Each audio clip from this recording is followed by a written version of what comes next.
नमस्कार। फर्स्ट बिहार झारखंड देख रहे हैं आप। मैं हूं आपके साथ प्रिया। बिहार में मतदाता सूची को लेकर जिस तरीके से विपक्ष लगातार चुनाव आयोग और मौजूदा सरकार को घेर रहा है, वह कहीं ना कहीं यह संदेश दे रहा है कि विपक्ष अब एकजुट होकर मतदाता सूची पुनरीक्षण पर जोरदार तरीके से सरकार से सवाल पूछने वाला है और अब सुप्रीम कोर्ट में भी मामले में दखल दे रहा है। सुप्रीम कोर्ट में इस मामले की सुनवाई हो रही है, जिससे चुनाव आयोग के रवैये और विपक्ष के आरोपों ने उस मुद्दे को और भी गर्म कर दिया है। तो चलिए विस्तार से जानते हैं कि आखिरकार क्या है पूरा मामला और इसका बिहार की राजनीति पर क्या असर हो सकता है।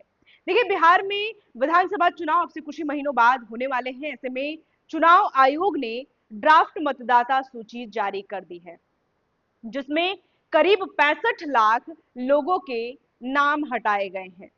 इस सूची को लेकर, मतदाता सूची जो है उसको लेकर के विपक्ष दल और सामाजिक संगठन गहराई से सवाल उठा रहे हैं और सुप्रीम कोर्ट की सुनवाई में याचिकाकर्ताओं ने बताया है कि अगर इतने बड़े पैमाने पर नाम हटा दिए गए तो यह मतदाताओं के बड़े पैमाने पर बहिष्कार के समान होगा। चुनाव आयोग ने जवाब दिया है कि ड्राफ्ट सूची में गलतियां हो सकती हैं, लेकिन उन्हें बूथ स्तर के अधिकारी ही ठीक कर सकते हैं। विपक्ष दल इस मुद्दे को लेकर खासे गंभीर है। याचिकाकर्ताओं की ओर से वरिष्ठ अधिवक्ता कपिल सिब्बल ने कहा है, कई जिन लोगों को मृत माना गया था वे अब जीवित पाए गए हैं। वहीं अधिवक्ता एम.ए. सिंघवी ने बताया है कि बिहार की बड़ी आबादी के पास नागरिकता साबित करने के लिए जरूरी दस्तावेज है ही नहीं। बिहार में अधिकांश लोगों के पास डिजिटल दस्तावेज नहीं है, खासकर गरीब वर्ग के। ऐसे में ये बड़े पैमाने पर बहिष्कार का कारण बन सकता है।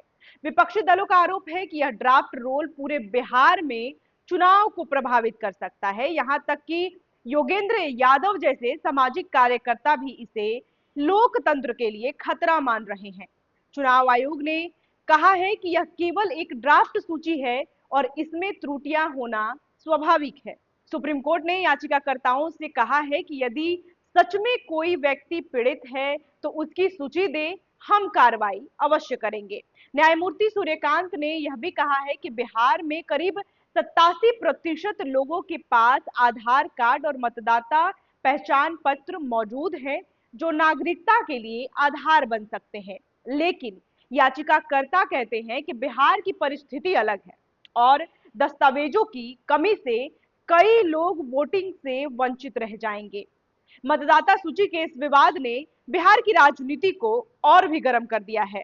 विपक्षी पार्टियां जो हैं वो चुनाव आयोग पर आरोप लगा रही है कि यह एक सुनियोजित प्रक्रिया है जो खास वर्ग को मताधिकार से वंचित करने के लिए है।